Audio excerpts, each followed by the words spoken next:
Hi, I'm Mara Webster with In Creative Company, and today I'm thrilled to be joined by the wonderful Paul Briganti, who is the director of Please Don't Destroy the Treasure of Foggy Mountain. And starting off, you came on board as a director for this project very early on. It sounds like the script was still in its first draft in terms of iterations and drafts and versions of it. And I was just interested in how that really helped you to visualize how you wanted to direct this film and how you envisioned taking on that task, being involved so early. Yeah, it was really great to be. I mean, they'd written like a full script, and the script is kind of what got them, into Judd Apatow's orbit and Universal's orbit, and then they were kind of like moving with it a little bit, and it was really funny when I read it, and I they came to SNL, and then I started working with them for maybe like 2 or 3 months, and they mentioned this project, and if I wanted to read it, and it was so funny. The script was so funny, and it had like such good jokes, and it was like it was like it was a little bit more about the treasure, and kind of, I think the whole thing maybe was on the mountain, and it was a little bit more about like them losing their minds, like it was kind of like Castaway or something, like comedy. It was very funny, like them like just, and there's a lot of that stuff in the movie too, like when they kind of like turn on each other and everything. But it was really helpful to be involved, earlier on, and also the so much of it is like the attitude of everyone involved, and like how much they are tied to things that are in there, especially dealing with writer performers. Sometimes it's delicate, and there's a lot of things attached to it, or like egos or something, but there was just like none of that at all. Like from the start of working with them, they're always just like, how do we make this the funniest, most interesting, best thing? And that's like that's what wins. It's never like anyone wanting to be better, or any of that stuff. And then Judd was very much like, his working style is very very, just like, he works a lot. He's like very deep with it. He just gets really involved and really like available. And so it was just great. We just like, we felt like it was like all hands on deck, just trying to make this movie feel like really big in scope, and really have the friendship stuff hitting, and the like, thematic stuff kind of hitting too, and be super funny. So it was very, very collaborative. And in terms of shooting, in terms of like the look of it, I was really excited to do something that was in nature, but like, I really didn't want it to feel or look like, sticks. I didn't want it to look like dirt, or like so many times when you're in the woods, you're shooting in the woods, like it just like sticks, and there's no depth, and there's no beauty or anything. And I really it was very important for me that the movie, when it's kind of showing these like gorgeous areas, it really leans into it, and it looks really pretty, and you kind of get the promise of this, like, the rivers, and the people hiking, and the like pretty light, and everything was really, felt very like a big part of it as well. And I love how much the core of the story is so much about this friendship between these three guys. And it's like they succeed the most when they work together and when they're cohesive within Yeah, their relationships. And then when yeah. their relationships splinter, that's when they hit more obstacles. And I was just interested in how you kind of found a lot of the pacing of, okay, where do we want it to feel more cohesive? Where do we want to break it apart a little bit? Because that's about the pacing of filming scenes, but also a lot of the editing as well, I imagine.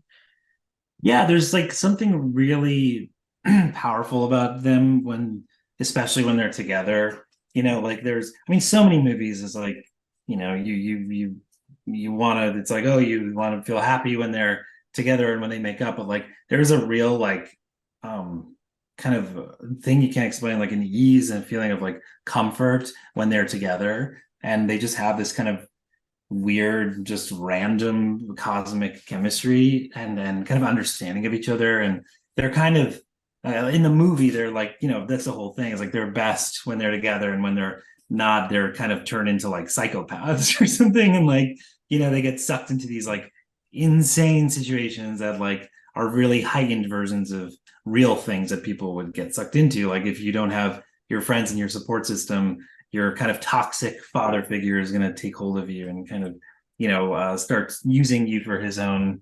will, or the whims that he wants. So it was really it was an important thing to like go into that. And also, a big part of it too was like the age they are. Like, that was something I was excited about, like kind of diving into the whole thing of like what it means to have friends at their, like, in your 20s or your early 20s, and how you have so much ambitions when you're that age, but you also kind of are so stupid still. You're still like kind of a child, but your friends are starting to like have kids, or like, people are doing adult things, so you're starting to freak out and what that means for you, and some people rush into things that are wrong. So it was really important for all the characters to, you know, be struggling when they're alone, and then good, and have this kind of flow and ease when they're together. Like, that was really important. And you were bringing up there that obviously you're creating a lot of heightened situations, but you still have to make sure that they don't feel unfathomable, at least in the world of the movie. So it's like, would it be random to walk through the woods and discover a random cold? That could actually happen to someone. At the same time, like, we're probably not going to encounter a hawk that we have that dynamic with, but it Yeah. feels viable within the world of the film. So how did you find the different ways to kind of stretch into the heightened elements, but in a way that always works within the confines of the film? Yeah, I think it's like, I've learned that you can really do anything if you show that, if you kind of make it make sense, yeah, like within the world, or if people really care about something, then like they don't really care about like how something was figured out. So, it's really important to me. We always talked about the movie like starting like, on a grounded level. Like, obviously it starts high end, they're roller skating or whatever, but it's like, okay, they're friends. And so then you go, and it gets a little more high end where Martin's getting baptized, and it's kind of silly. It's a little more high end where Ben is, we go into John's like emotional flashback, like the whole thing. Every scene by design, we wanted to just be one notch higher, until you're watching this movie at the end, and these guys are flying through the sky, and Gain Matarazzo's getting murdered, and like there's so many things that if you didn't kind of set them up, like I always thought it was really important that everything has an anchor into the ground, no matter how high it is. So, for the most part, I think we did a pretty good job. I think there's like some things that are pretty like debatable, where just like fully indulgent doesn't fucking matter. But like, there's like a large amount of the absurd things, like the wingsuiting stuff. I feel really proud of, because it's like kind of tied to this thing that they do that it represents John's dependence on them, and they're really skilled at wingsuiting. And then you're like, okay, I could kind of buy how like he would do this thing, and then that would lead to that thing. So we always wanted it to feel like we always wanted to feel like you could point to something and be like, oh yeah, that was set up, so that you feel like at ease, and you feel like taken care of, and you can kind of trust it a little bit more.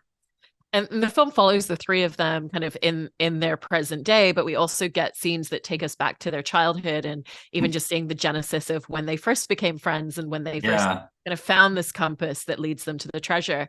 How did you feel that those scenes really gave a lot more texture to the present day, and how did you want to make sure that you utilized them in that way? Yeah, I mean, I think like, I feel like the word like stakes gets thrown around in such a way that people hate that, especially when you're making a comedy movie, like emotional stakes and stuff. Like, people, it's kind of become a cool thing to just be like, it doesn't matter.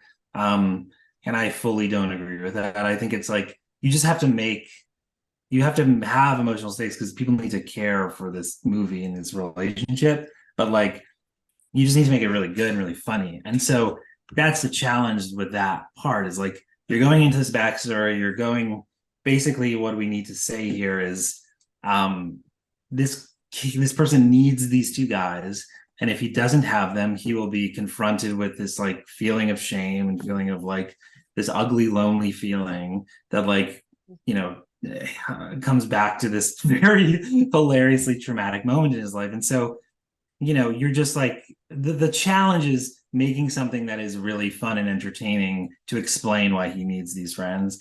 That's also kind of emotional, and like that was something that I really love in the movie, that I feel like works pretty well. Is like, you have this insane experience where his dick is on fire or whatever, and it's like, and then this teacher gets arrested and stuff, and then like that kind of opens you up, because you're laughing and you're like, oh, this is really funny and silly, and then you're kind of not expecting this kind of like sweet moment of like these boyhood friendships. And then, so he kind of like, it opens you up a lot, and then kind of like like kind of punches you with this like sweet moment that we were all really excited about when we were figuring it out. And that's all it is, just like kind of a balance of making something emotionally effective but making it really funny at the same time. And that scene also really highlights something that's so key in comedy, where it's not just about landing the singular aspect of a joke, but it's like, how do we continue to build on the foundation that we've created? So it starts Yeah. out, okay, this kid's doing a magic trick with fire and his pants are undone. Now he's on fire. Now a teacher's trying to help him, and it's just getting Yeah. worse and worse. And so as you would be shooting scenes throughout the movie, how did you always kind of like have that lens in your head of, here's the joke, but like, what's the add-on going to be at the next step to this?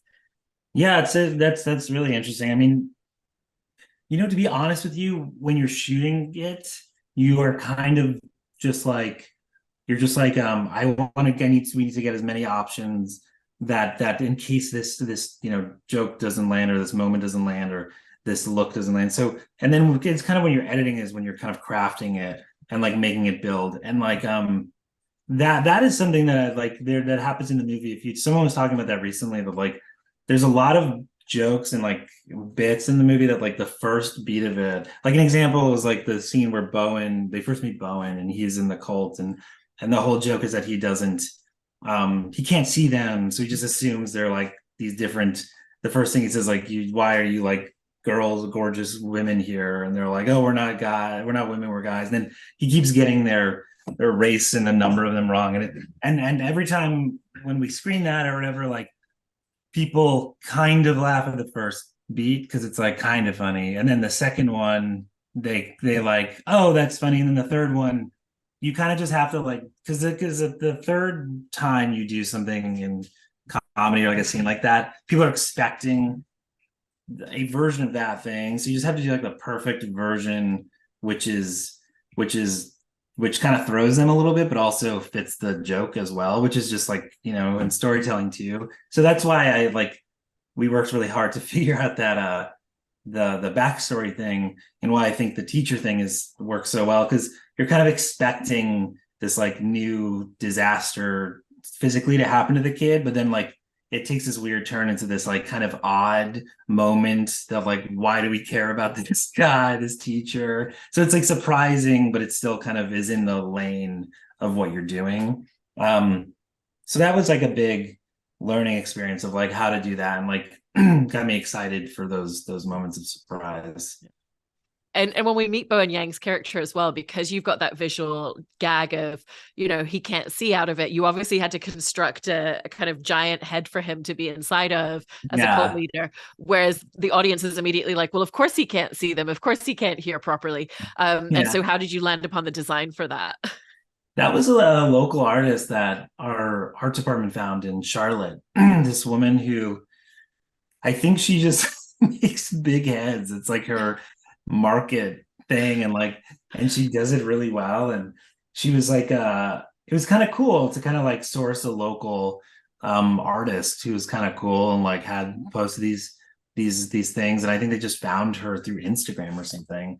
And yeah, we like tested them and tried them out, and you have to make it obviously possible for them to see through so that it's safe, but you also want to give it a little bit of an obstruction so that the performance is true and he's not like forcing it at all. So it was a perfect balance, and Bone was really like, it was really hot in there too, obviously, because it was so hot in Charlotte.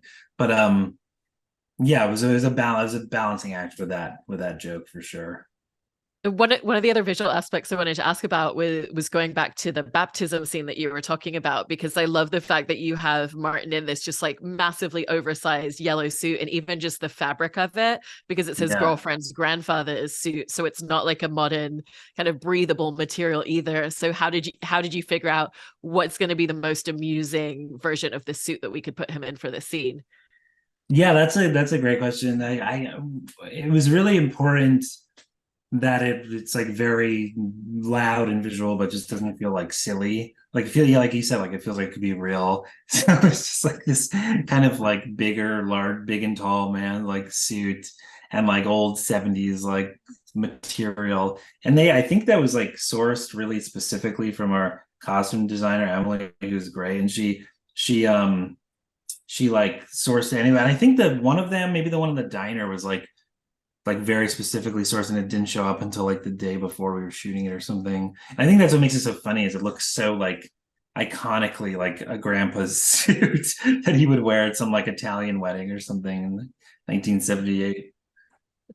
And you were talking before earlier about some of the wingsuit scenes in the film, which kind of like starts as a thing because they have a wind machine in the store that they all work in, and then that Yeah. they take them with them into the woods. And so there's multiple kind of moments and scenes with that. And I was just interested in the logistical elements that went into filming some of those scenes, like when you've got one of the characters suddenly kind of like lifting up, or you're shooting the three of them all together, Yeah. where it needs to be like a little bit more kind of like higher effects towards the end. Yeah. It was interesting because they were all shot with different kind of philosophies, really. Like the first one with John and the thing is, you have like a double doing because you want him to do like some hot dogging a little bit to kind of get the idea that like, oh, he knows what he's doing with his body in this wingsuit machine. And then the second one was probably the craziest one, where Ben is in a wingsuit and he's just like flying all over the place, and the joke is that he basically becomes a human kite.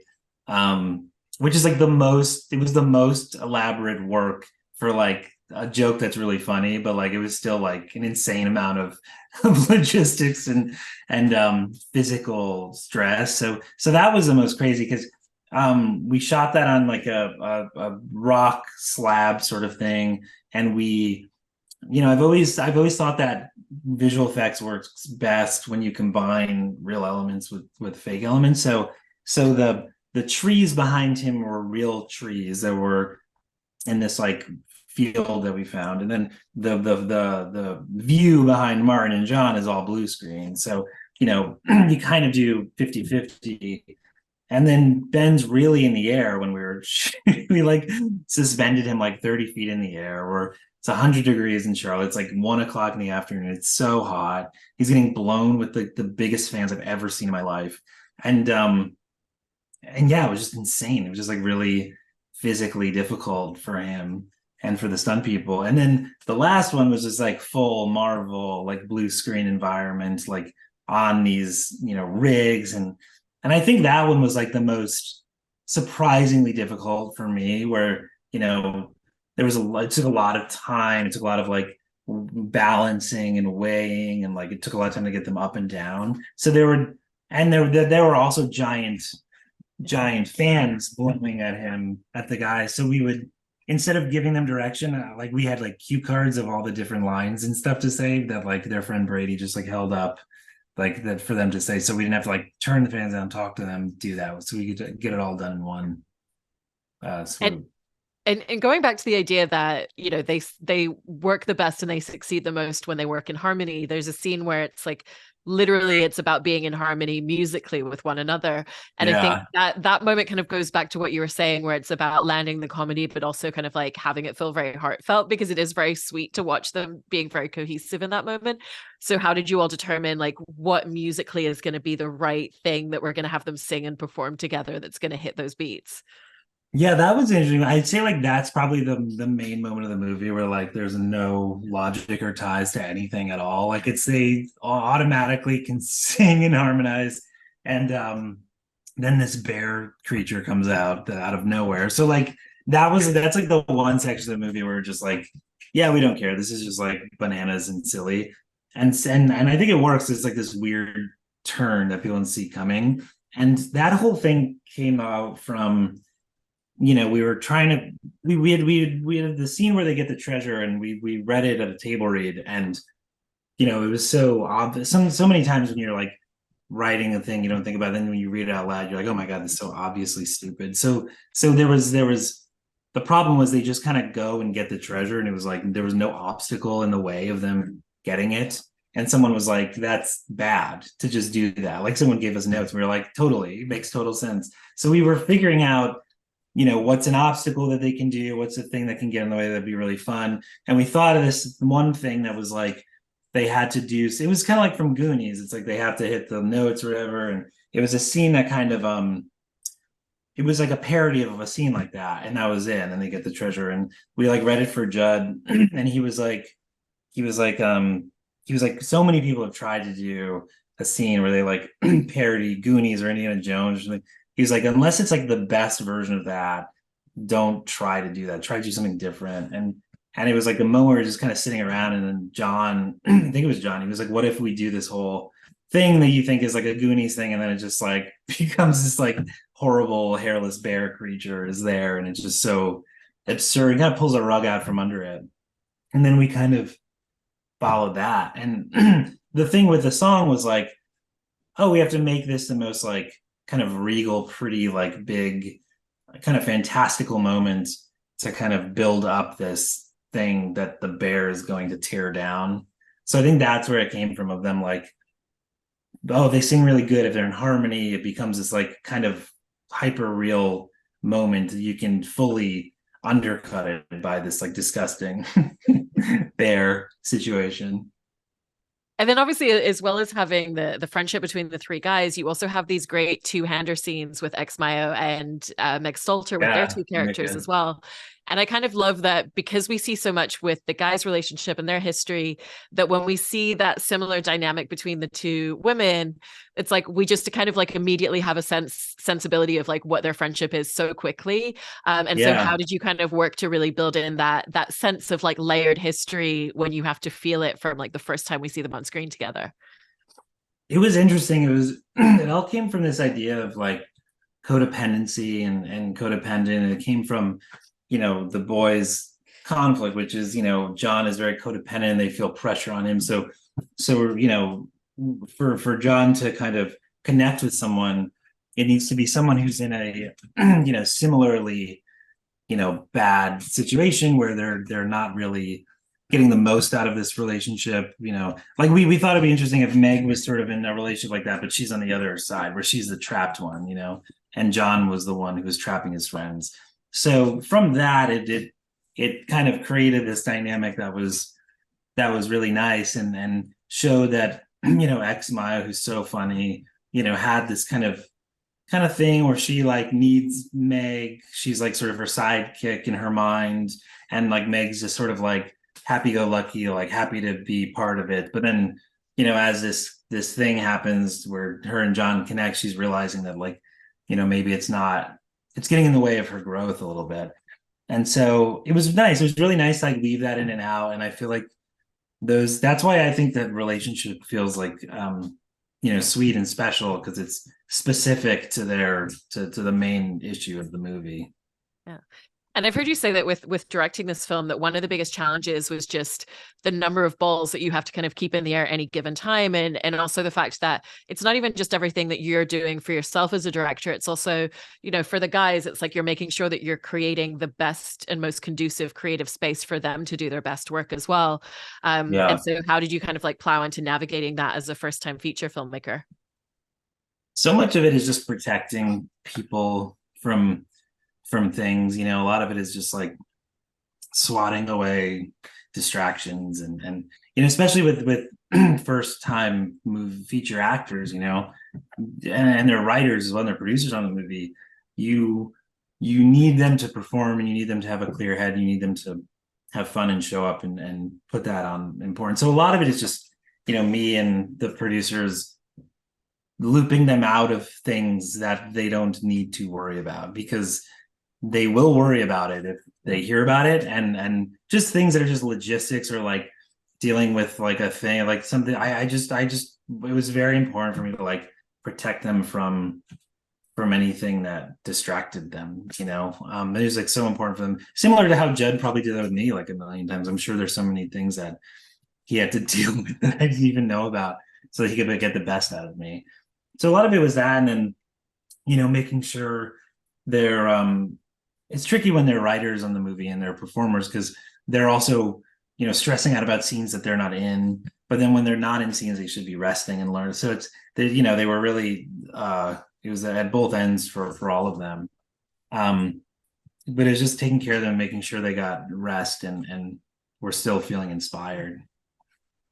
And with the fact that your experience in directing also includes doing digital shorts for SNL, Yeah. it's such a great space, because it's like there's often conversation about like you can't be too precious about things because you're moving in such a fast schedule and such a fast Yeah. pace, which then obviously carrying that idea over to a feature film, did you feel like that gave you certain tools and certain skills to kind of go, okay, I have a real sense even with a feature for the first time of like, here's where I want to spend a little bit more time on this thing, and here's where like, we've got it, I know it's landing, like I have that gut instinct, the comedy's fitting exactly what we need for the scene, so like we can move on to the next thing. Yeah. Yeah. 100%. Like a very, something you learn at SNL is, yeah, to really, to work really hard and obsess over something that needs to be obsessed over, and to not obsess over something that doesn't. And, a lot of it with the movie was, I definitely did that a lot, and I had to, because you always have to. But a lot of times it came from a place of feeling good about something, because either it was like I had a thing in my office. I had like note cards. I had like three columns, and it was like things that I'm really concerned about, like in the script, things that I'm feeling okay about, and then things that I'm feeling good about. And so I would like kind of move them around as we were writing and prepping and everything. And and yeah, the trick is like when you feel good about something, to trust that you feel good about it. Or if you have someone, like say there was, you know, like a scene that like Martin or Ben or John, one of them is like really obsessed with, and they're obsessing about it. So I'm like, okay, if you're obsessing about it, I'm not gonna waste my time and obsess about this, because you're gonna figure it out because you're smart, and like you'll crack something great. So, and I did the same thing. Like there were parts in the movie that like the guys weren't as focused on and obsessed about, and stressed about. And I was really stressed about that stuff and really needed to feel like I made it work. So we all kind of like had our little worlds of anxiety and obsession. um yeah, it's a really hard thing to learn that, and it takes a lot of time, and a lot of it is like also editing. Like I started as an editor, and I really that's what I love to do, and I think that's a big part of knowing what will matter and what won't matter. Like if you're shooting like a wide shot of something, doesn't need to be perfect, compared to like looking at the schedule or if it's a wide shot that's really important, that has like a really interesting, strong visual moment in it, and get that, but don't get like the whole. So I really work hard to know what is important to like, and to not care about what's not. If that makes I love sense. that. Well, you've done such a great job in directing this film, so congratulations on everything, and thank you so much, Paul. Thank you so much. Yeah, it was great talking to you.